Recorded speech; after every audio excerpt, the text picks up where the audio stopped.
boleh hantar melalui email e-certificate penyertaan kepada setiap peserta. Ya. Jadi saya rasa tanpa membuang masa, mungkin saya nak terangkan dulu kenapa kita mengadakan webinar ini dan seterusnya saya akan serahkan kepada Captain Kenneth Koo untuk melaksanakan ceramah beliau berkenaan tentang pendidikan dan kerjaya maritim. Rata-rata tahu pengakap di Miri, khususnya pengakap laut, sudah dilaksanakan sejak beberapa tahun lalu, khususnya untuk sekolah menengah. Semua jadi baju putih, pakai baju putih macam ni. Tetapi ramai yang mungkin tidak tahu apa kaitan kita pengakap laut dengan industri marine. Di setengah negara pengakap laut dipanggil pengakap marine juga. Apa kaitan kita dengan pengakap dengan industri marine?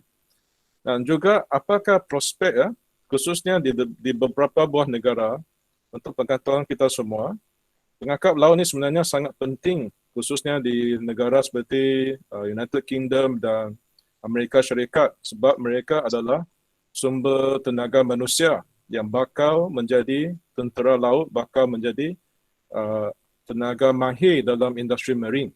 Jadi kenapa begitu? Sebab dalam sukatan latihan, aktiviti pengakap laut di sana, semua sudah melatih mereka bersedia untuk perkara-perkara berkaitan dengan marine. Jadi selepas mereka tamat pelajaran di sekolah, apabila mereka keluar mencari kerja, mereka inilah, pengakap laut inilah antara yang menjadi pilihan utama industri marine. Sebab bila mereka sudah keluar dari sekolah, industri marine tidak perlu bersusah payah melatih mereka lagi. Contohnya mereka, pengakap laut ni sudah pandai membawa bot contohnya, sudah pandai membaca carta laut, dan kemahiran-kemahiran ikatan dan simpulan kelautan yang berkaitan. Jadi di situlah kita nampak betapa pentingnya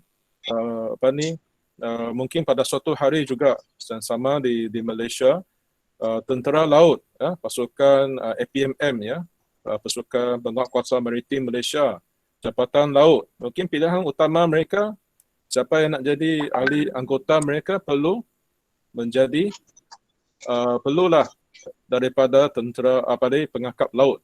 Jadi ini kita haraplah suatu hari boleh berlaku di negara kita, khususnya di Sarawak. Jadi saya ingin sekali lagi saya mengucapkan terima kasihlah banyak-banyak kepada Captain Kenneth Koo kerana sudi bersama kita pada petang ini dalam kesibukan beliau. Beliau sudi meluangkan masa bersama-sama kita. Jadi tanpa membuang masa, saya ingin mempersilakan Captain Kenneth Koo untuk present yang pembentangan kita pada petang ini. Terima kasih. Terima kasih Cikgu Charles. Selamat petang kepada semua hadirin bagi sesi telesidang petang ni, termasuk mereka-mereka yang merupakan pengakap muda laut, pengakap remaja laut dan juga pengakap kelana laut.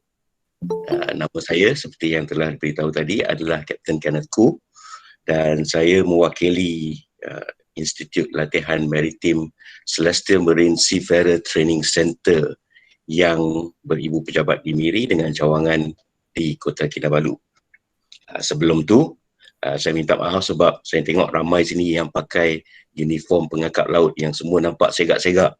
Tapi bagi saya, nombor satu, hari ni hari Sabtu. Jadi tak perlu pakai uniform dan sebagainya. Dua, uniform kapten saya yang mana saya telah bersara selama 12 tahun tu mungkin tak muat sekarang ni kalau nak pakai pun. So, untuk memulakan sesi hari ni, saya nak kongsi sedikit sebanyak pengalaman dan juga pengetahuan tentang kerjaya di laut ni melalui satu slide presentation. Walaupun slide tu dalam bahasa Inggeris, tapi tak apa, saya akan terangkan dan jelaskan di dalam bahasa Melayu dan sekiranya perlu, saya akan masuk sedikit sebanyak ke dalam bahasa Inggeris.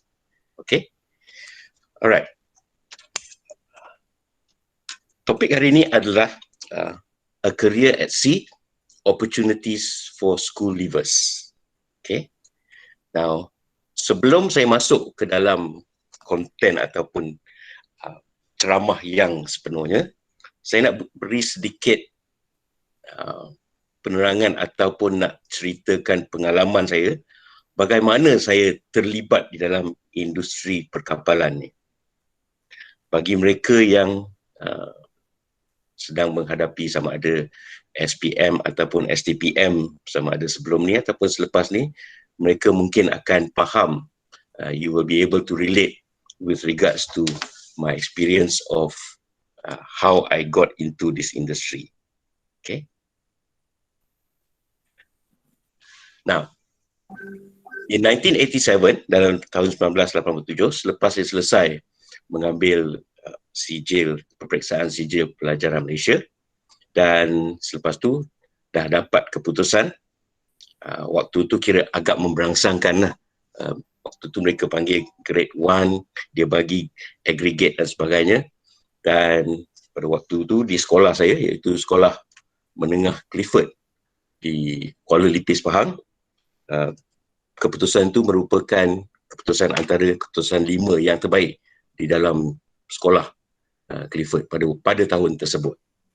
Jadi dengan keputusan tersebut, biasalah semua orang nak masuk universiti kan, nak lanjutkan pelajaran ke universiti, nak dapat ijazah, diploma dan sebagainya. Waktu tu itu juga merupakan cita-cita saya. Mula-mula masuk universiti dulu, lepas tu fikirkan tentang kerjaya selepas selesai mendapat kertas atau sijil yang sepatutnya. So, sambil menunggu keputusan daripada universiti-universiti yang saya telah pohon, termasuk Universiti Melaya, Universiti Teknologi dan sebagainya, okay, saya terpaksa masuk juga ke tingkatan 6. Tingkatan 6, bagi mereka-mereka yang ada kat sini, mereka tahu yang sedang melalui tingkatan 6, kamu ada kelas tingkatan 6 rendah, lepas tu lower 6 dan upper 6. I think they still have it now, if I'm not mistaken. Okay. Now, apabila masuk ke tingkatan 6, ramai daripada kami di sekolah kat sana, ramai yang tak berapa berminat nak masuk tingkatan 6. Kenapa? Sebab pemikiran kita nak masuk universiti, nak masuk college dan sebagainya. Jadi bila terpaksa juga masuk ke tingkatan 6, apa yang berlaku adalah kita punya komitmen, okay, tumpuan kepada kelas dan pembelajaran berkurang. Kerana itu bukan matlamat kita pada waktu tu. Dan samalah seperti saya, that's what happened to me as well. I neglected the studies during my lower form 6 classes. During the time of lower 6 juga, towards the end of the year, I met with a very serious motorbike accident. Saya mengalami kemalangan motosikal yang agak-agak serius, yang hampir-hampir menyebabkan saya terpaksa, kaki kanan saya terpaksa they call it amputation. Tapi nasib baik, doktor yang menjalankan pembedahan ke atas saya telah berjaya menyambungkan kaki saya semula dengan menggunakan pelbagai kaedah-kaedah perubatan yang canggih. Dan sampai sekarang ni pun dalam kaki saya masih lagi ada banyak besi dan sebagainya untuk menyambungkan kaki saya balik. So, kalau mereka yang kat sini yang minat cerita Iron Man tu, sayalah Iron Man yang original sekali, yang mula-mula sekali. 20 tahun yang lebih, 30 tahun lebih dulu. Alright. So, disebabkan itu, kemalangan tersebut, saya telah ketinggalan kelas lower 6 tu. Dan apabila masuk ke tahun yang berikutnya, saya juga ketinggalan hampir 2 ataupun 3 bulan kelas upper 6 ataupun kelas tingkatan 6 atas. Apabila masuk ke dalam sekolah semula, dengan kaki semua dah sembuh, okay, saya dah jauh ketinggalan di dalam pembelajaran.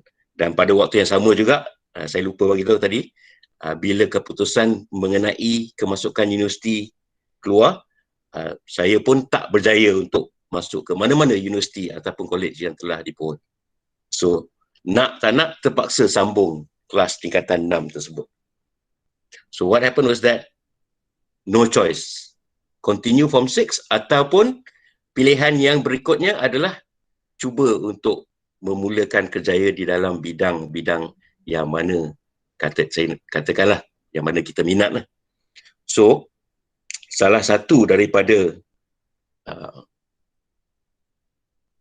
keputusan saya adalah membuat permohonan di Melaka ada sebuah institut yang dipanggil sebagai Akademi Laut Malaysia, yang mana mereka menyediakan program cadetship untuk mereka-mereka yang selepas tingkatan 5 ataupun tingkatan 6 untuk melalui program cadetship dan menjadi pegawai navigasi di atas kapal. Pada waktu yang sama, saya juga hantar permohonan kepada di Singapura ada sebuah sekolah pelaut yang dipanggil sebagai Singapore Maritime Academy. Okay. Di sana pun saya hantar juga, dan disebabkan keputusan yang saya ada dan sebagainya daripada keputusan SPM saya tak gunakan form 6 saya telah diterima oleh salah satu syarikat perkapalan yang mengambil keputusan untuk menaja ke semua pembelajaran saya di Akademi Laut Malaysia. So dari situlah bermulanya kerjaya perkapalan saya sehingga saya bersara pada tahun 2002. That means dari 1989 sehingga 2002. Okay.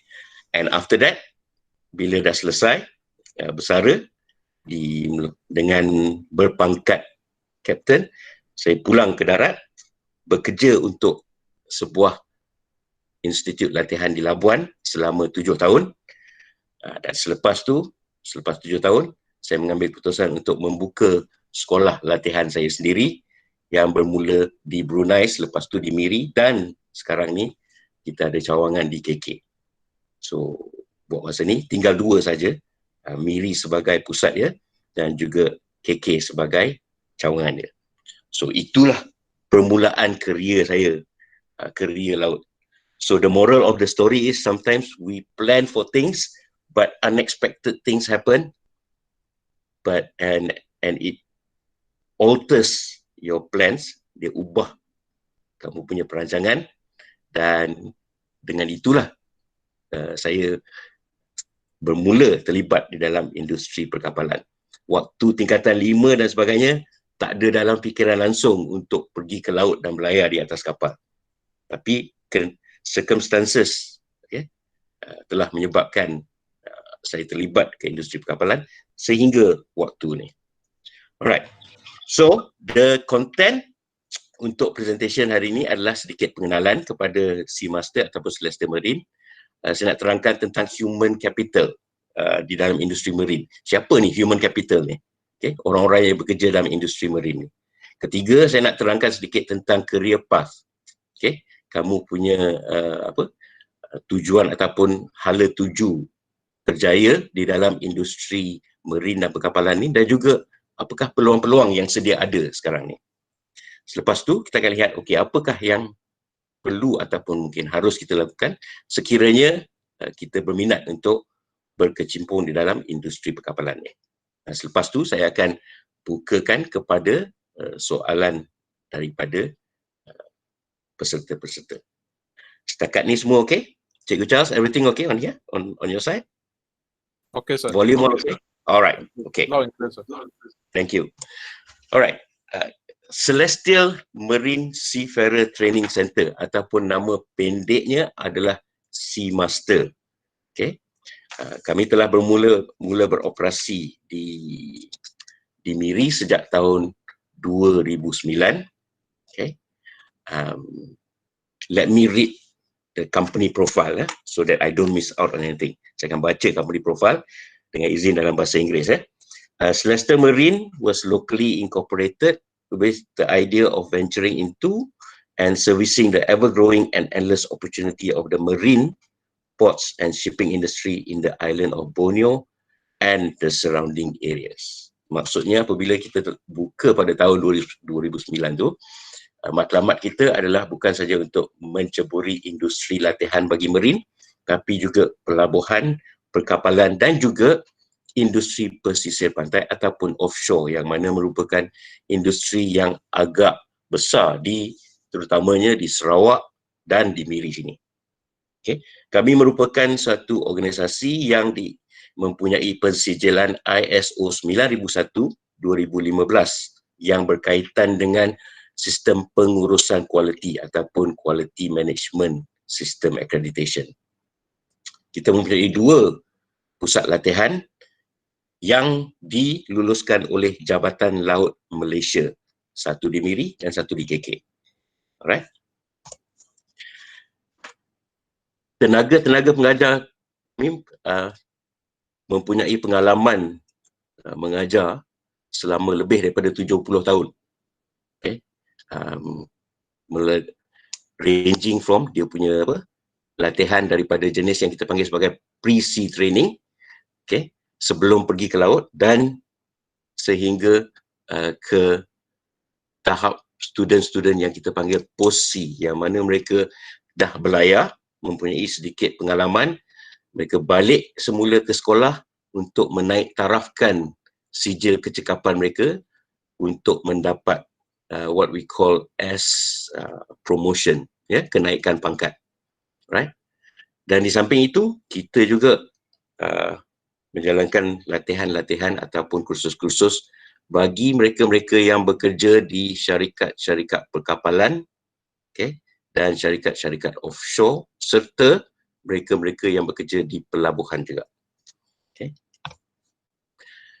Sebahagian daripada tenaga pengajar kami, okay, masih lagi sekali-sekala mereka naik ke atas kapal sebagai sama ada sebagai pelaut ataupun sebagai contohnya kita panggil sebagai juru perunding, juru audit, inspektor kapal, dan juga mereka naik ke atas kapal untuk menjalankan ataupun mengendalikan latihan bagi mereka-mereka yang berada di atas kapal. Jadi ini membenarkan tenaga pengajar kami mempunyai satu pendekatan daripada segi praktikal apabila menjalankan ataupun mengendalikan latihan di pusat latihan Seamaster ni. Jadi mereka tidak ketinggalan dengan pembaharuan yang sedang berlaku di atas kapal pada masa ni. Okay. Setakat ni kita telah melatih seramai hampir lebih daripada 7,000. Sekarang ni saya rasa kalau nak ikutkan tahun lepas mungkin lebih kurang hampir 8,000 pelaut-pelaut tempatan, termasuk juga pelaut-pelaut asing yang datang daripada negara-negara seperti Brunei, Indonesia, Philippines, Myanmar, Hong Kong, Maldives, Sri Lanka, India dan sebagainya. So kita terima peserta-peserta kursus daripada luar Malaysia juga, ya. Okay. Pusat latihan Seamaster merupakan salah satu ahli kepada Persatuan Pusat-Pusat Latihan Maritim Malaysia ataupun nama pendeknya MyMat, dan pada masa ini sekarang ni saya merupakan presiden bagi Persatuan Pusat Latihan Maritim di seluruh Malaysia. Okay. Ini adalah melalui pelantikan ahli-ahli. Okay. Industri marin. Okay. Industri marin, bila saya sebut marin ni termasuk semua, termasuk pesisiran pantai, offshore, perikanan, okay, petroleum, cruise, okay, pelancongan laut dan sebagainya, menyumbang hampir 13% kepada gross domestic GDP negara. Okay, keluaran negara kasar, ya, 13%. So that is a large percentage. Itu merupakan satu sumbangan yang besar kepada ekonomi negara. Okay. Daripada segi industri latihan maritim, kami menyumbangkan lebih kurang 0.33% daripada peratusan 13% tadi itu. Okay. So it is an industry that is very much vibrant. Di Malaysia, buat masa ni, kita ada 35 institut latihan maritim yang diluluskan oleh Jabatan Laut. Daripada sana, 21 merupakan institut latihan persendirian ataupun private maritime training institutes, dan yang selebihnya adalah merupakan institut latihan yang dikendalikan oleh badan-badan kerajaan. Contohnya Jabatan Laut ada pusat latihan mereka sendiri, Polis Marin ada pusat latihan mereka sendiri, Agensi Penguatkuasa Maritim Malaysia mempunyai pusat latihan mereka sendiri dan sebagainya. So we have 35 training centers, approved training centers for maritime training in Malaysia. Now, sekarang ni kita nak lihat pula kepada human capital. Apakah human capital ni? Okay, human capital yang terlibat dalam marine ni ada banyak. Okay, so the thinking is that kadang-kadang orang mempunyai persepsi yang tak betul, yang mengingatkan apabila kita sebut marine saja mereka ingat orang yang kerja di atas kapal saja. Sebenarnya tidak. Dia melibatkan juga orang-orang lain yang bekerja di industri-industri sampingan yang terlibat di dalam industri perkapalan. Ini termasuk mereka-mereka yang kerja di syarikat perkapalan. Mereka yang bekerja sebagai malim ataupun pilot yang bawa kapal ke dalam pelabuhan. Mereka-mereka yang kerja di agensi-agensi kerajaan seperti Jabatan Laut, Jabatan Pelabuhan dan Dermaga, Lembaga Sungai-Sungai, Sarawak dan sebagainya. Okay? APMM, Polis Marin. Okay? So mereka ni juga terlibat di dalam industri marin kita. Okay? Kalau dekat Miri ni, kita tengok kita ada banyak limbungan ataupun shipyard. Mereka juga terlibat juga dalam industri marin untuk membina dan untuk menyelenggara ataupun maintenance of the ship or repair of the ship. So they are also involved in the maritime field. Then kita pergi kepada mereka-mereka yang bekerja di pelabuhan. Those are also marine related punya human capital. Those yang naik ke atas kapal untuk menjalankan survey dan sebagainya, inspection. Okay, those are also marine guys. And of course, we've got those who are working in the leisure industry. Okay, industri kapal pelayaran yang melibatkan pelancongan. Tapi sekarang ni kalau kita sebut pasal pelancongan ataupun cruise industry, kapal-kapal cruise ni, mungkin sekarang ni industri sekarang ni agak menurun kerana disebabkan pandemik COVID-19 ni, di mana banyak kapal-kapal yang telah dikenal pasti, kapal-kapal cruise, kapal-kapal penumpang antarabangsa yang telah dikenal pasti mempunyai tularan. Okay? There's basically the pandemic which affects a lot of the crew members on board. The reason is because kapal tu kecil dan mereka ada 1,000 yang kapal-kapal penumpang sekarang ni ada antara 1,000 hingga 2,500 anak-anak kapal. Dan mereka semua tinggal di ruangan yang kecil dan sempit. Jadi mudah menjadi penularan, proses penularan COVID-19 ni di atas kapal-kapal cruise. Tapi selepas apabila kita telah berjaya mendapatkan vaksin untuk COVID-19 ni, maka saya percaya bahawa industri cruise dunia akan mula naik semula. Right? Sebab it was already improving, it was already developing, whereby the cruise ships are getting more and more bigger. Contohnya sekarang ni, kapal cruise yang terbesar boleh bawa lebih kurang 8,000 orang, penumpang dan juga kru anak kapal. 8,000 tu kira macam dah jadi macam bandar. Okay? And it was expanding at a very, very fast rate. Right? So, untuk memperkenalkan jenis-jenis kapal kepada peserta-peserta, izinkan saya untuk stopkan sharing sekejap. Okay, right, supaya saya boleh tunjukkan video berkaitan dengan kapal ni. This video is just a brief 9-minute punya video. Okay, just let me know whether you can see it. Hold on. Okay. Alright, semua nampak? Kan? Alright. Okay, can you hear the volume just now? Charles? Yes. Can, Alright. Okay. So, yeah. So video ni akan menunjukkan ataupun menerangkan tentang kapal-kapal yang ada di lautan sekarang ni.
Okey, minta maaf saya dah beritahu bahawa video ni agak lagging. Okey, saya akan stop share sekejap ya.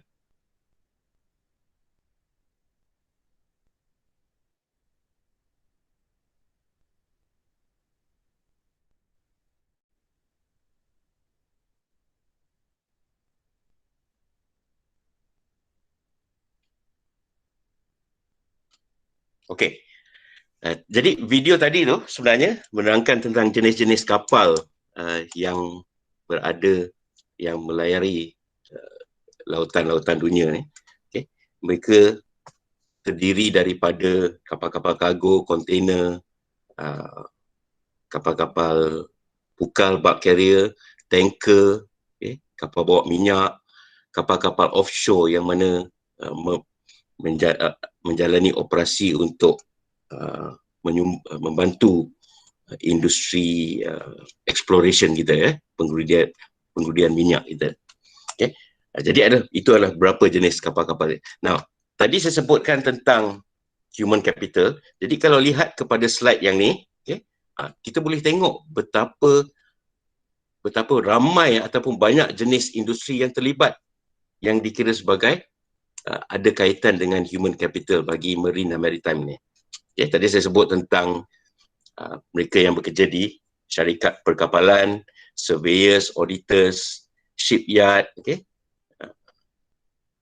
passenger ship, yang di pelabuhan, malim-malim kapal, dan juga mereka yang bekerja dengan industri-industri, bekerja dengan badan-badan kerajaan ataupun administrasi yang melibatkan marine. Okay. Nah, di Malaysia, buat masa ni sekarang ni, pada tahun statistik tahun 2017 menunjukkan yang kita mempunyai lebih kurang 24,000 pelaut berdaftar, yang bekerja di atas kapal-kapal bendera Malaysia. Ini yang untuk Malaysia saja ya. Dan daripada sana, apabila dijalankan sedikit penyelidikan, kita dapati bahawa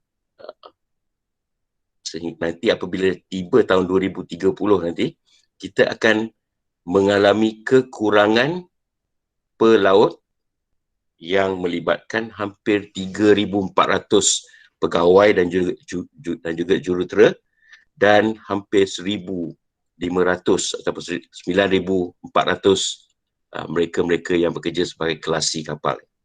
Now, kalau kamu tengok dekat slide ni, yang kita lihat UL dan NC, dan sebelum ni kamu nampak domestik ni, apakah perbezaan dia? Boleh ada siapa sini yang boleh terangkan perbezaan antara tiga tu?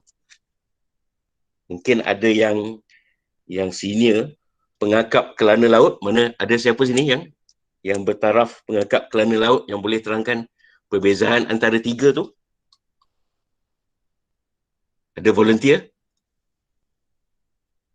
Is that part of the syllabus, Mr. Charles, with regards to understanding the trading limitation of the ships? No. Okay, But alright. I think it's a good exposure. Alright, saya nak terangkan perbezaan dia. Mula-mula sekali, apakah itu domestik? Domestik ni, yang ni domestik kapal yang berlayar kapal di dalam negara ni. Ini cuma kapal-kapal yang cuma berlayar daripada pelabuhan yang mana pelabuhan-pelabuhan tu berada di dalam Malaysia sahaja. Tak kira lah kalau daripada Miri, nak pergi ke Pelabuhan Kelang, nak pergi ke Penang, nak pergi ke Kuantan dan sebagainya. Walaupun perjalanan tu akan melalui contohnya perairan negeri Singapura. That doesn't make a difference. Asalkan pelabuhan di mana kapal tu bertolak kepada pelabuhan destinasi itu adalah di dalam Malaysia, maka mereka dikira sebagai kapal-kapal domestik. Okay. Near coastal pula, near coastal ni boleh keluar daripada Malaysia, kapal-kapal ni boleh keluar daripada Malaysia, tapi ada limitasi dia. Limitasi dia adalah melalui, mereka kategorikan limitasi ni adalah melalui latitude dan longitude. Okay. Garis bujur dan garis lintang. Dan apakah limitasi bagi near coastal? Saya tak akan bagi dia punya latitude longitude, tapi saya akan beri nama negara-negara tersebut, yang mana dikira sebagai limitasi. Contohnya, daripada sebelah utara, limitasinya adalah negara Vietnam. Okay, that's the furthest north you can go for near coastal. Sebelah selatan adalah sehingga negara Papua New Guinea, which is almost reaching New Zealand already. Di sebelah timur, limitasi dia adalah Kepulauan Luzon di negara Filipina, dan di sebelah barat limitasinya adalah negara Myanmar ataupun dulu mereka panggil sebagai Burma. So, kapal-kapal near coastal cuma boleh berlayar di dalam kawasan lingkungan tu je, tak boleh keluar daripada tu. Dan mereka-mereka pelaut-pelaut yang berlayar di atas kapal tersebut, okay, mereka tidak perlu mempunyai sijil bertaraf antarabangsa. Mereka boleh dapatkan pensijilan yang dipanggil sebagai near coastal untuk membenarkan mereka berlayar di atas kapal-kapal tersebut. And of course, yang kita lihat UL tu, okay, unlimited voyage. Okay, U maksudnya unlimited, L tu kira limited lah. Unlimited voyage. Dulu waktu saya berlayar dulu, mereka panggil ni sebagai foreign going. Foreign going ni maksudnya kita boleh berlayar ke mana-mana sahaja, tak ada limitasi. Tak ada limitasi. You can sail anywhere in the world. Okay, for example, during my time, waktu saya berlayar dulu, selama 12 tahun, saya kira-kira ada lebih kurang 40 negara yang saya dah pergi.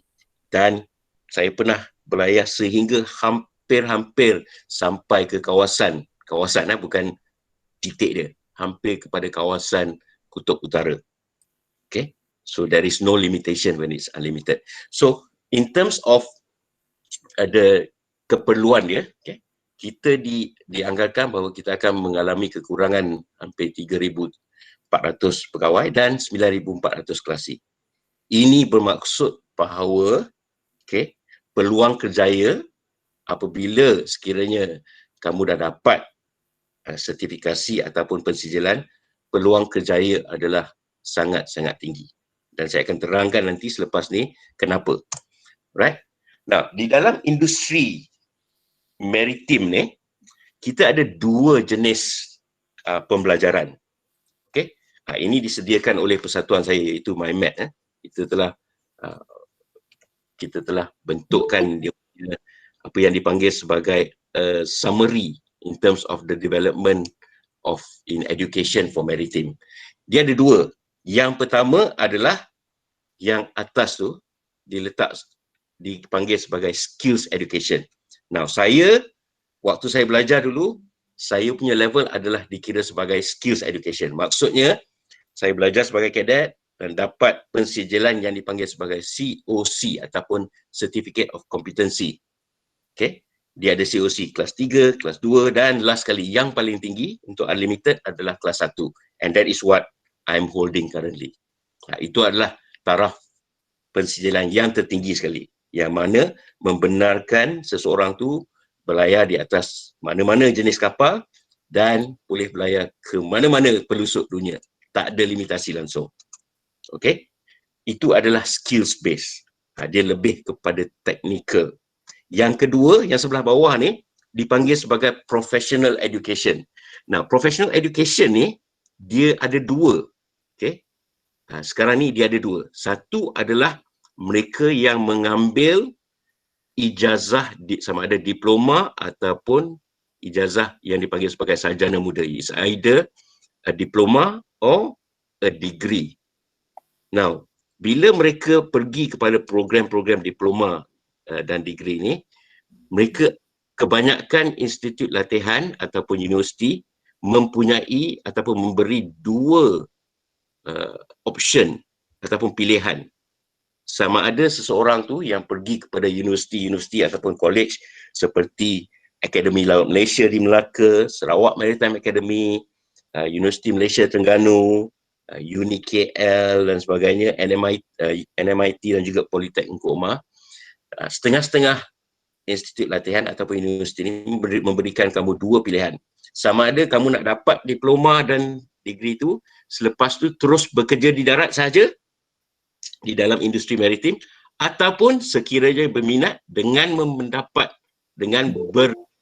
berpegangkan kepada sijil ataupun degree dan diploma tu, kamu juga boleh pergi naik ke atas kapal untuk mendapatkan apa yang tadi saya sebut tentang Certificate of Competency tadi ataupun COC. That's what a lot of seafarers ataupun students are doing nowadays. Mereka dapatkan apa yang dipanggil sebagai dual certification. Maksudnya bila dah selesai semua, mereka akan pegang degree, okay? And then at the end of the day, dah selesai semua pembelajaran, mereka juga akan memegang COC kelas 1 or kelas 1 Unlimited Voyage Certificate of Competency. Itu kira paling tinggi lah tu, ya. Saya pun tak ada yang degree dengan COC tu. Saya cuma ada COC je. So that's the highest. And on the right of the graph ataupun the what do you call it, the flowchart tu, you can see the options. Kamu boleh nampak option. Lepas tu nak kerja kat mana, kan? It doesn't mean cuma bila dah dapat persediaan tu kamu cuma bekerja di atas kapal. Okay? Sekiranya perlu, kamu ada peluang-peluang bukan saja di atas kapal tapi di darat juga. You got options of working on board ship or coming back ashore or going back to ship after that. Ada yang dah belayar kapal, berhenti kerja di darat, okay? Rasa macam saya ni alamak rindulah kat laut tu. Dia berhenti kat darat, naik balik atas kapal untuk belayar kapal. Ada. Ya? Saya kenal beberapa orang, kawan-kawan saya. Ingat nak berhenti sebab ada keluarga dan sebagainya. Tapi bila sampai kat darat, rasa macam lain macam je. Dah biasa duduk tengah laut kan. Bila duduk kat darat, rasa tak senang hati. So terus balik belayar kat atas kapal. Alright? So there are a lot of options there. Alright? So just now when I explain tentang flowchart tadi, okay, the flowchart showed you tentang the 3 level. Okay, direct entry, skills based yang mana saya buat dulu. Okay, then kita ada pre-sea training, okay, whereby you do a cadetship program, ataupun yang tadi dual education ataupun dual certification, diploma and certificate of competency. So you got 3 options on how to go into the industry. Right? Now, what are the advantages? Apakah kelebihan yang dikaitkan dengan orang-orang yang bekerja di atas kapal ni? They are highly employable. Maksudnya di Malaysia sekarang ni, okay, kita di atas kapal Malaysia, kita mempunyai lebih kurang 65% pelaut tempatan dan 35% pelaut asing. Ini bermaksud bahawa kita masih lagi perlukan pelaut tempatan untuk mengisi kekosongan-kekosongan yang sekarang ni diambil oleh pelaut-pelaut asing. And dengan pandemik COVID-19 ni dan juga PKP, okay, yang telah diimplementasikan, the Movement Control Order, the various stages of the Movement Control Order, adalah lebih kritikal untuk kita dapatkan lebih pelaut tempatan sekarang ni kerana, okay, walaupun dibenarkan adalah tidak digalakkan dan proses untuk membawa pelaut asing ke Malaysia untuk nak sertai kapal adalah agak susah ataupun complicated. So that's why now it's more critical for us to have more local seafarers due to the pandemic COVID-19 and the Movement Control Order or PKP yang diamalkan sekarang ni. Okay?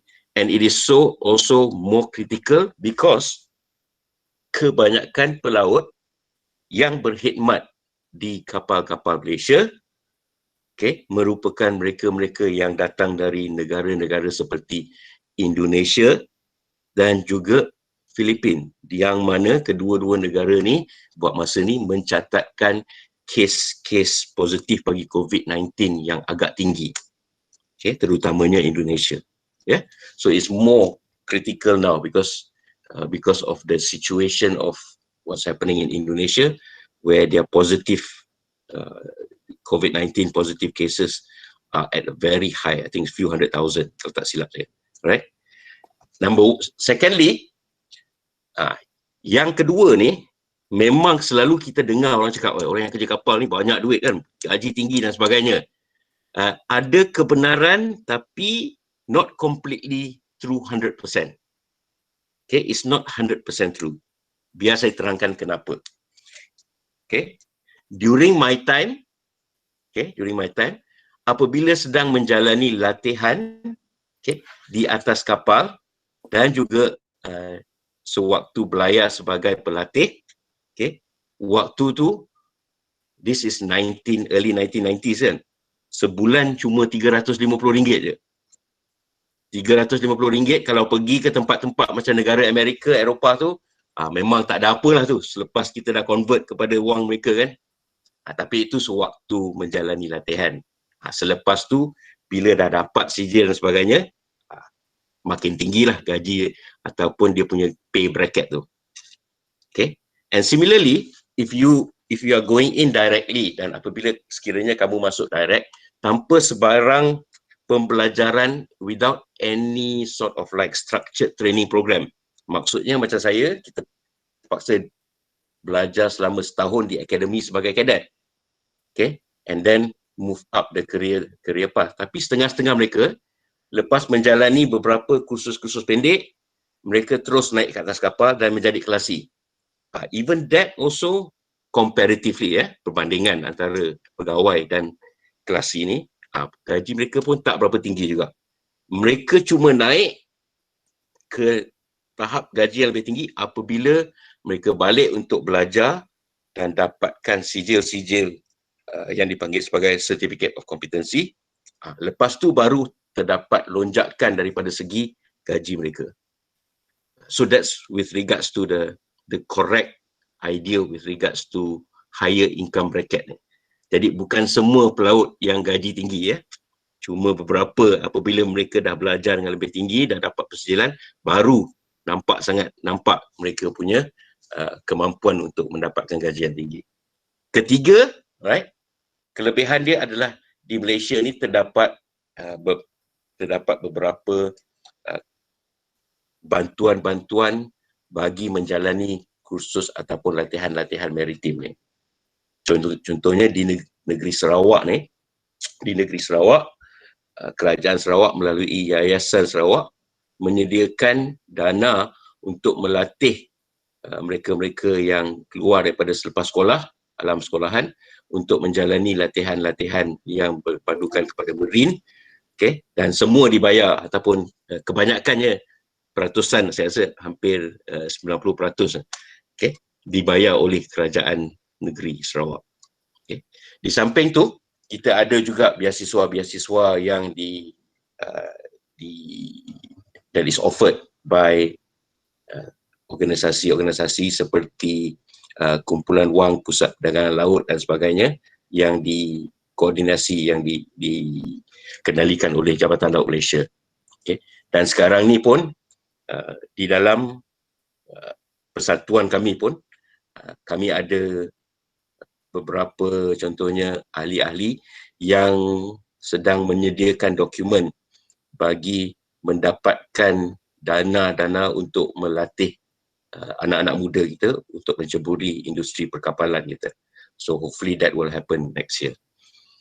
Yang keempat, kelebihan dia adalah di atas kapal Malaysia, kalau kamu merupakan pegawai Malaysia ni, sekiranya kamu dah ada sijil yang lebih tinggi, okay, kenaikan pangkat adalah kemungkinan yang agak tinggi. That means the prospect for promotion is very high.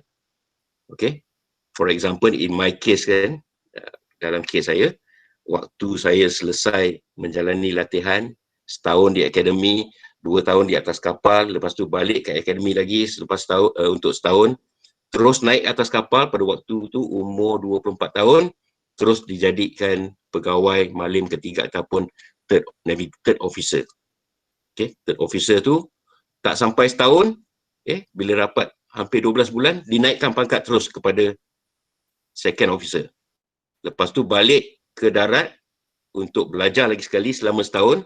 Bila dah dapat sijil, naik ke atas kapal, tak sampai berapa bulan, naik pangkat lagi sekali. So it took me from the time that the first certificate up to being a captain, it took me about 6 years. Ini tak termasuk pembelajaran dan latihan sebelum menjadi pegawai. So 6 years to be a captain is very fast. Dan saya dipahamkan sekarang ni proses dia adalah lebih cepat lagi. Ada setengah-setengah orang mungkin tak sampai 4 ataupun 5 tahun dah bukan saja ada sijil kapten tu, tapi terus menjadi nakoda ataupun kapten di atas kapal. Sebab tu sekarang ni tengok kapten, setengah-setengah kapten tu muda-muda. Ada yang tak sampai 28 tahun, 29 tahun dah jadi kapten dah. Alright? Waktu saya dulu 30 tahun. So even that also was considered quite young. Alright? Next, di Malaysia First Policy. Apakah Malaysia First Policy ni? The Malaysia First Policy adalah apa yang negara kita nak amalkan, polisi negara ataupun polisi Kementerian Pengangkutan melalui Jabatan Laut Malaysia untuk memastikan bahawa kapal-kapal Malaysia dikendalikan oleh pelaut-pelaut Malaysia. So, sasaran kita, our target is by the year 2022, which is 2 years more, less than 2 years more, kita nak capai sasaran bahawa 90% pelaut di atas kapal Malaysia merupakan pelaut-pelaut tempatan. Sekarang ni, kita di tahap lebih kurang 65%. So, there is still another 25% more in order to achieve the target of 90% Malaysians on Malaysian ships. So, that means there is a lot of opportunities and mungkin akan ada banyak kekosongan bagi pelaut-pelaut tempatan yang baru selepas ni. Now, sekiranya ada minat, apa yang kamu perlu lakukan? Always have a long-term career plan. Long-term career plan ni, maksudnya kamu kena cuba buat penyelidikan ataupun adakan perbincangan dan banyak bertanya kepada mereka yang dah berlayar ataupun pergi kepada pusat latihan dan tanya apakah yang harus saya lakukan dan apakah dia punya career path ni. And based on that, you develop a career plan in order for you to reach the top. So, jangan berhenti setengah jalan. Sebab ada kes, kita dah pernah tengok ada kes yang mana mereka ni dah lalui latihan, naik atas kapal, datang balik untuk dapatkan sijil, dah dapat sijil setengah jalan, pergi belayar sekejap, lepas tu terus berhenti setengah jalan, balik ke darat. Itu rugi. Sebab kalau kamu belum capai ke tahap yang paling tinggi, right, kamu balik ke darat, peluang-peluang ataupun opportunity dia pun kurang lah. Kalau ada pun, kamu tak akan dapat tempat di darat dengan berpangkatkan yang lebih tinggi, berpandukan kepada kamu punya sertifikat ataupun sijil kecekapan kamu. Number 3, you have to make sure that you are able to withstand tough working conditions. Now, why do I say this? Kenapa saya bagi tahu bahawa untuk menyediakan diri kamu bekerja di atas kapal, kamu mestilah bersedia untuk menghadapi keadaan-keadaan di atas kapal yang agak sukar. Kenapa? Nombor 1, apabila berada di tengah laut, kita di bawah pengaruh keadaan cuaca. Keadaan cuaca ni kita tak boleh tetapkan. It is basically nature. Keadaan cuaca yang buruk dan sebagainya, keadaan laut yang tinggi dan sebagainya, boleh menjadikan pekerjaan di atas kapal ni menjadikan ia suatu pekerjaan yang agak sukar. So you need to be tough for that. But the good thing is, berita baik adalah berpandukan kepada pengalaman saya lihat kepada pelaut-pelaut yang berasal daripada Sarawak ni, jarang mereka berhenti. Kalau mereka masuk kerjaya perkapalan ni, besar kemungkinan 90, mungkin 95% daripada mereka yang datang daripada Sarawak ni tak akan berhenti setengah jalan. Mereka akan terus berlayar atas kapal, which is one good thing.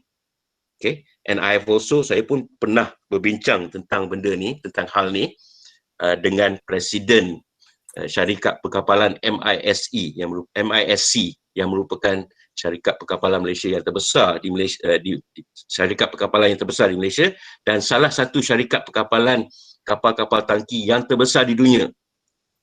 Dia bagi tahu saya, kalau boleh kan, kita nak ambil lebih lagi kadet-kadet daripada Sarawak dan Sabah ni.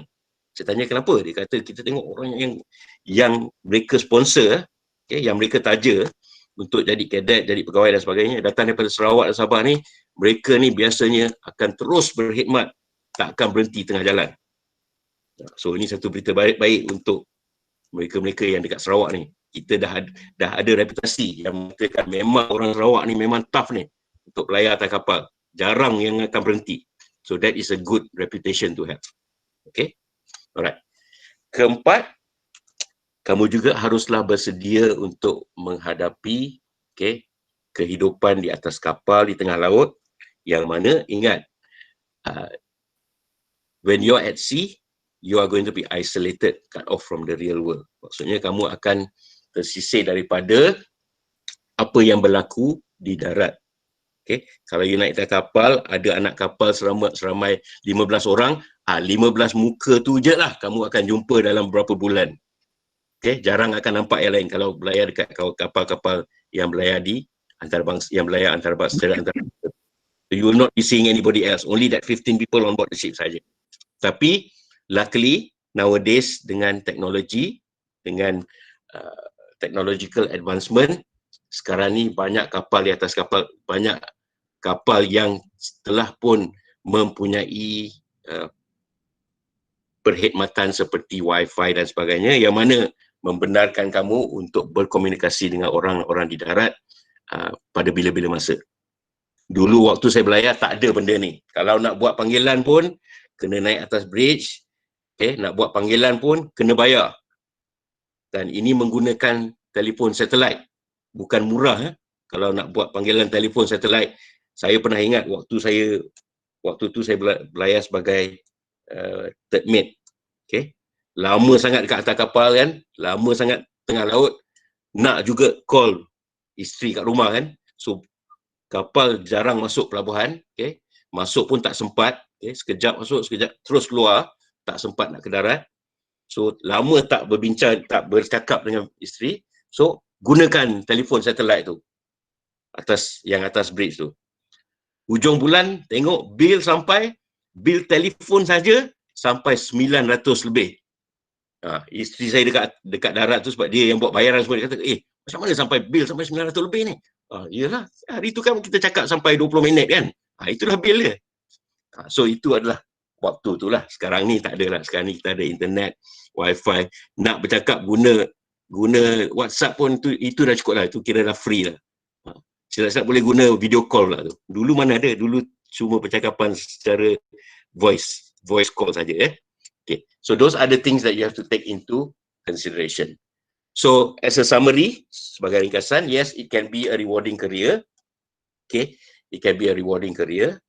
And if you really need to know more, just ask around.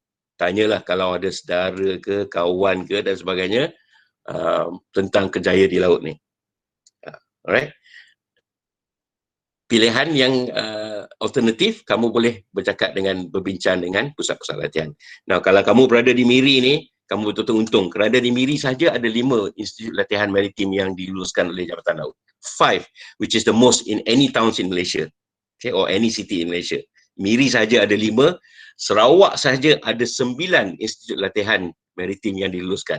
So Sarawak mempunyai bilangan, merupakan negeri yang mempunyai bilangan institut latihan maritim yang paling banyak di Malaysia.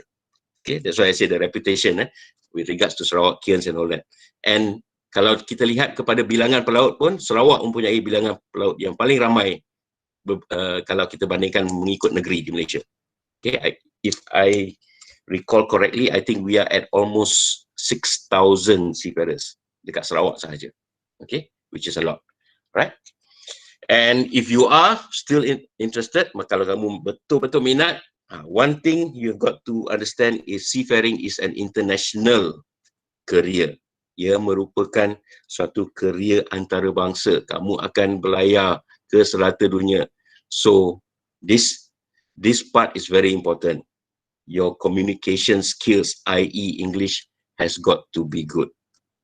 Right? If you're going into international sailing.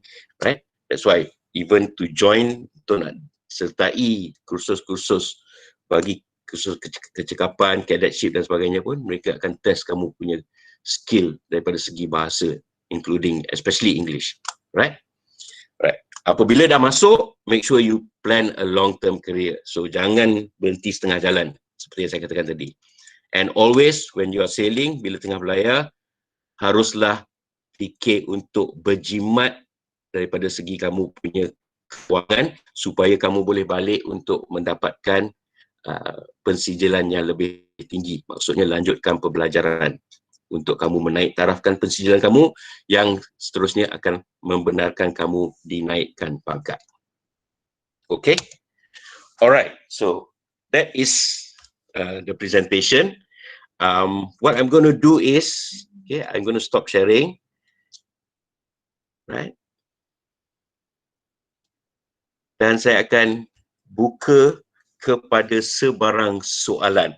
Now, before I go into the question and answer session, I noticed that the majority of the candidates, kebanyakan peserta hari ini adalah merupakan kaum wanita. Now, it's not a problem actually. You know why?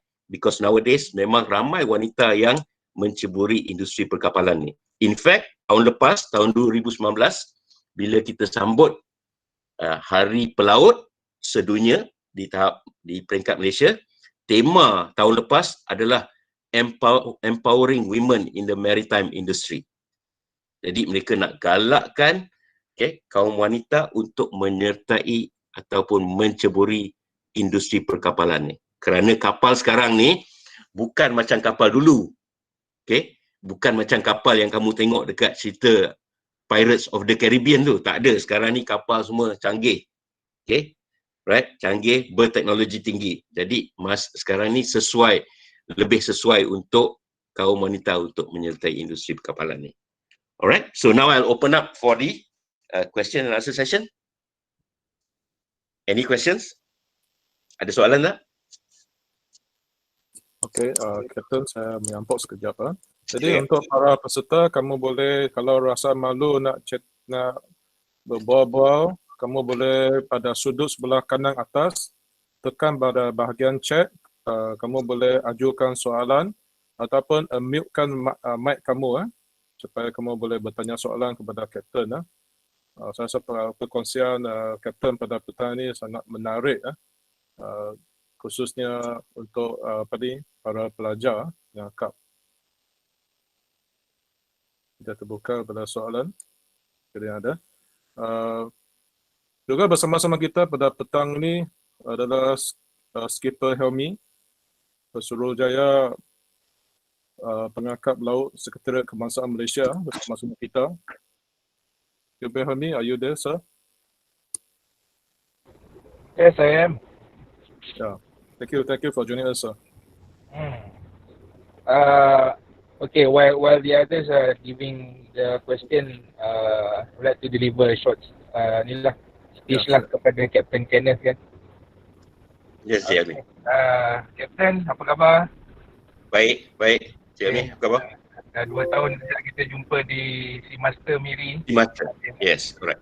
Okay, actually saya tadi tengah driving, saya sambung the sound to my car radio lah, boleh dengar all the information yang Captain share kan.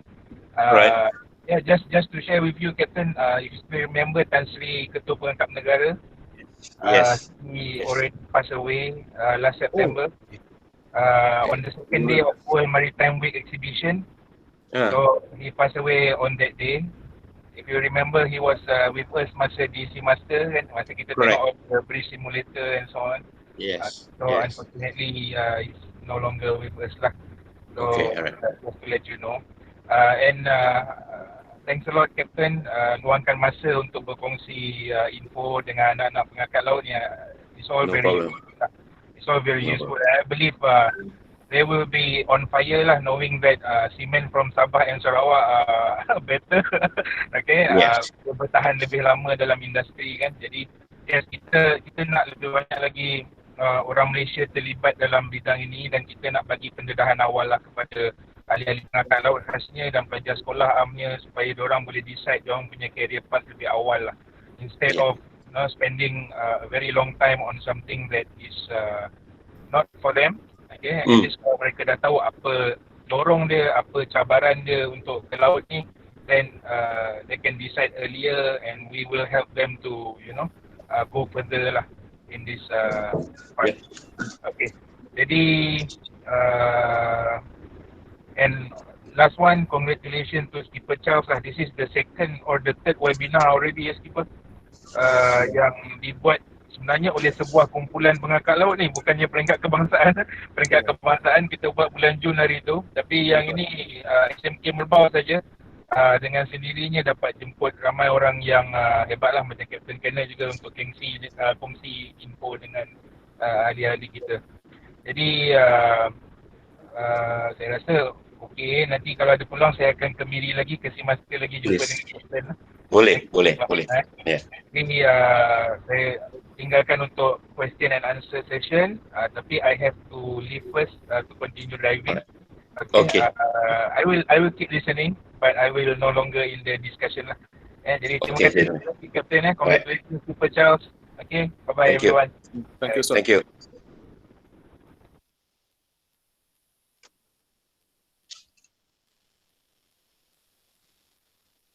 Pengakap Kelana, jangan malu bertanya soalan, especially Gibson.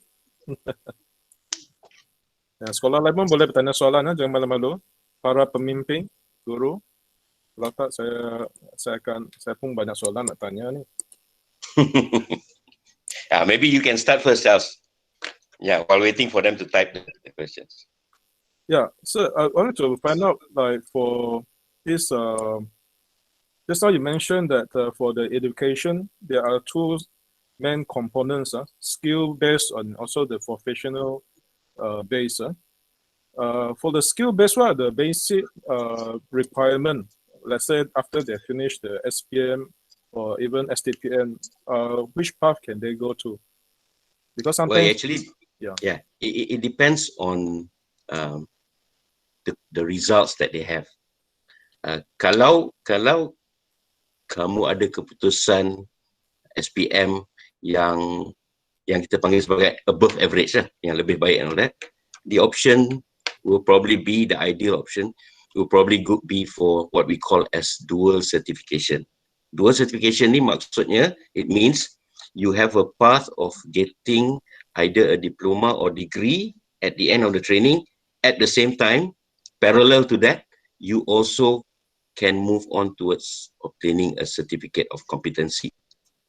Meaning, kalau ada dual certification tu, later on bila dah selesai kamu punya latihan, what happens is that you have the option whether you go and sail on board ataupun if you feel that you want to work ashore in the industry such as working in a shipping company, port industry, shipyards, any offshore companies, offshore management companies. So you have that option. So that is the best advice I would give the candidates, because why? The requirement for you to join and getting into that diploma program is not really that high. The only issue is funding. Okay, so some people, they self-fund the thing. That means parents, sponsors. Some of them, they go for loans. Okay, PTPTN and all that. Some of them, they get scholarships. So there's various mechanisms to go through this. All right. Okay. Thank you, sir.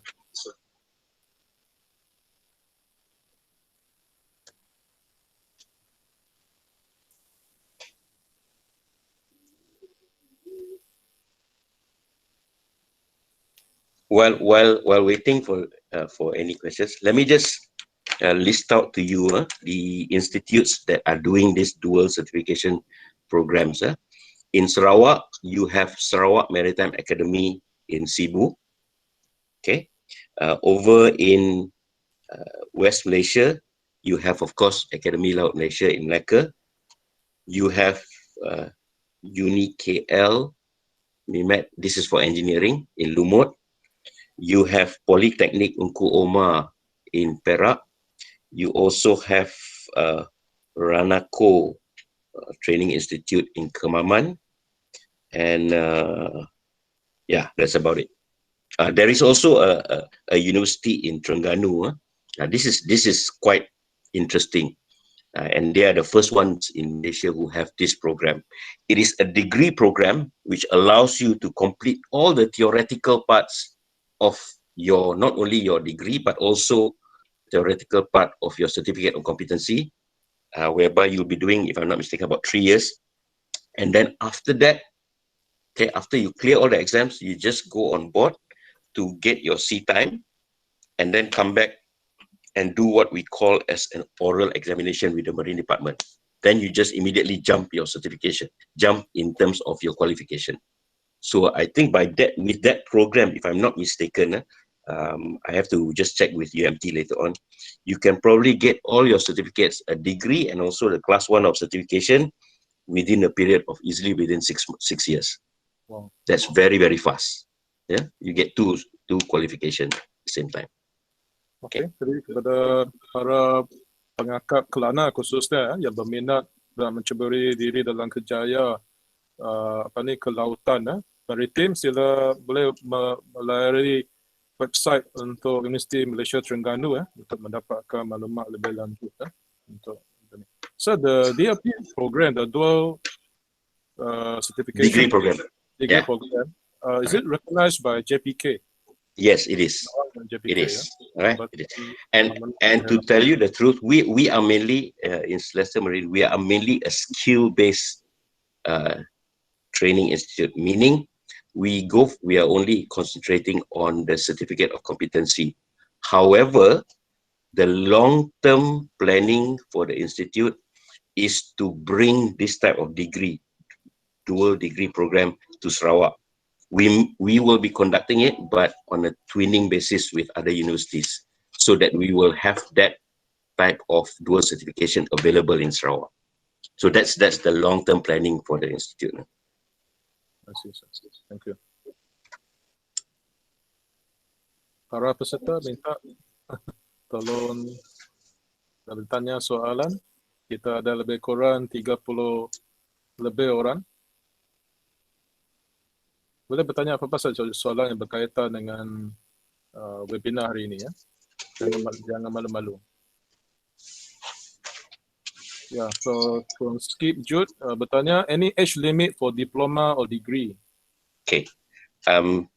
There is, if you're going into the cadetship program, they have an age limit of 21. However, I think they have opened up the age limit now. Minimum is 18. Okay, minimum is 18 to start the cadetship. Before they had an age limit of 21. Tapi sekarang ni mereka dah buka. That means anybody above 18 is okay already. Of course, when you go into a program like this, you have to take into consideration that you're going to be spending about 6 to 8 years to get your certification. So ideally, you should join either immediately after your SPM, or because if you're going for a degree, you're going to need an STPM or probably some form of diploma or degree, some form of diploma. So as soon as you complete that, that's the best to join the industry. No, it's okay, guys. I call later. It might take a long time here. Sorry.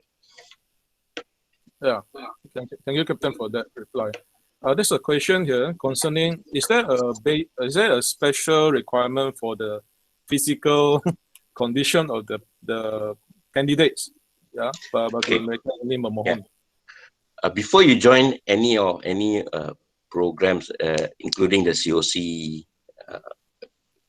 training qualification, you will have to go through a full medical checkup from an approved medical practitioner by the Marine Department. I would think that in terms of the health kind of thing, as long as you are perfectly healthy, should be okay. All right, shouldn't be a much problem. Right, as long as you're perfectly healthy without any chronic type of sickness or disease, then you should clear the medical checkup. Okay. All right, thank you, sir.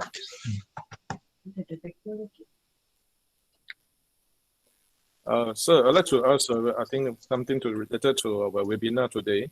Mm-hmm.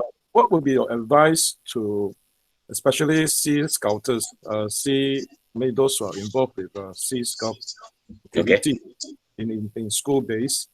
How can we play a role in this marine industry, in your opinion, sir? With the Sea Scouts? Yeah. Well, I've seen your presentation with regards to the various levels of the Sea Scouts and what they are supposed to be learning, I would probably encourage the Sea Scout instead to get more people who are within the industry to enhance the knowledge of the Sea Scouters. Then what happens is that then you will get an actual picture of, slowly but surely they will be picking pieces of the puzzles. Now everything is fragmented, so as you get more and more people within the industry to come in and give them talks, advice, even training for that matter, they will have a clearer picture. See, bila saya masuk dulu Kerjaya ni, saya tak tahu apa pasal ilmu pelayaran. Okay, I didn't have any knowledge. It wasn't in my planning. Tapi once circumstances came in, I decided, okay, maybe this is something which I want to explore. And that's where then I started learning about the industry. But for those of you who are already in the Sea Scout, that would mean that you are already interested in something relating to the sea. So that gives you an added advantage. And I'm pretty sure later on kalau you apply pun ke sama ada college ke universiti dan sebagainya, okay, kamu punya pengalaman di dalam pengakap laut ni, okay, di dalam CV kamu, okay, akan memberi kamu kelebihan berbanding dengan mereka-mereka yang lain dalam proses pemilihan ataupun kemasukan. Yeah? Yeah, thank you, sir.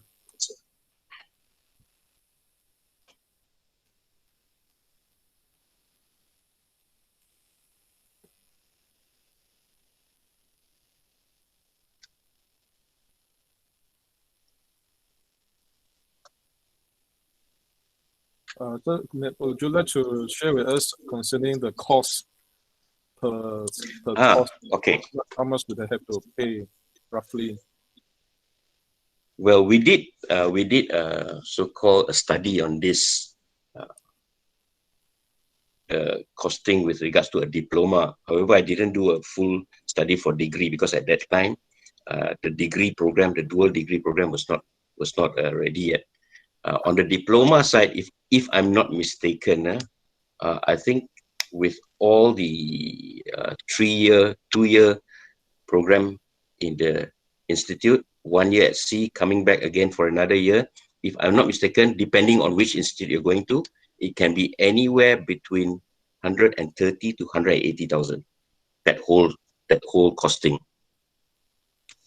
Okay, that whole costing depends on which institute you're going to. The good thing is that when we were doing our survey and all that, one of the most, what we say, I wouldn't say cheapest, like what is one of the most economic institutes for this diploma program is Sarawak Maritime Academy in Cebu. Okay, so if you want to say, yeah, is it the cheapest? I would think so, one of the cheapest, right? And of course, if you're from Sarawak, and especially if you're from Cebu, your costing will probably be much less because you don't have to fly in and out, during holidays and all that. So it will be much cheaper. Wow, it's good news. Khususnya untuk pengakap laut di Cebu.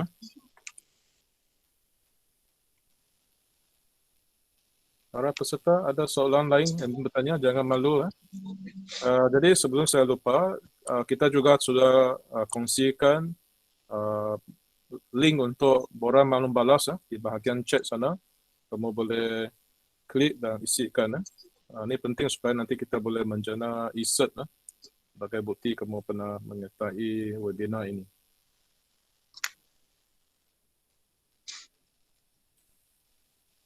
Peserta lain ada soalan yang ingin bertanya, boleh unmute mic kamu ataupun kamu type saja di bahagian chat.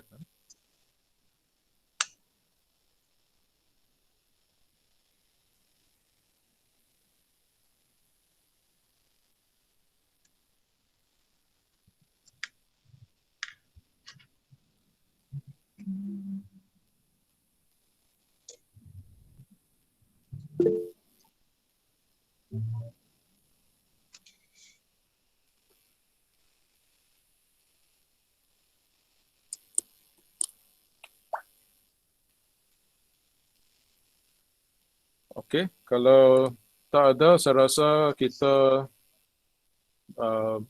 kerana masa mencemburi kita berhenti di sini. Jadi, as representing 32nd Miri Sea Scout Group SMK Mobile, we'd like to thank you very much, sir, for your time and for your sharing. Actually, when I was listening to your Thank sharing, you. particularly in regards to your experience in the sea, I think if time allowed, I think you will actually love to share more. Yes, definitely.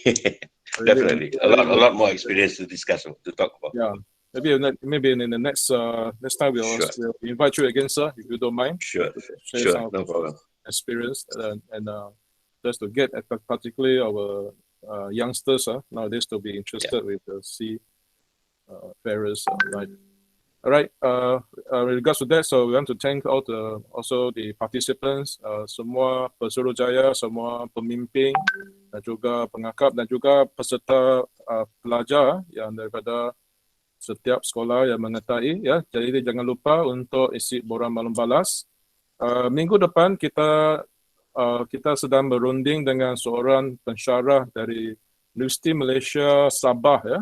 Beliau merupakan pengurus bagi Museum Maritim ya, Museum Maritim bernama Profesor Dr. Jonita. Kita akan mempersilakan beliau untuk berkongsi tentang pemeliharaan ekosistem tentang yang di laut ya. Jadi saya harap kita akan kongsikan link dan juga poster promosi lah. So with that, we want to thank you again, Captain, and also all the rest of the participants today. Alright. So juga bagi mereka yang mungkin tidak kesempatan untuk mengikuti sesi webinar kita hari ini, nanti saya akan juga kongsikan rakaman ini ya. Kita ini direkam. Saya akan kongsikan dalam link YouTube kepada supaya pemimpin sekolah boleh kongsikan. I think this is also a way how we can pemimpin pengakap laut boleh kongsikan di sekolah masing-masing supaya pengakap laut di sekolah masing-masing boleh mendedahkan mereka kepada industri maritim ini ya, dan melalui perkongsian ini. So again, thank you so much, sir, for your time, everything. Okay, jadi di situlah sampai di sini sajalah juga perkongsian kita pada petang ini. Okay, terima kasih semua. Alright, thank you everybody.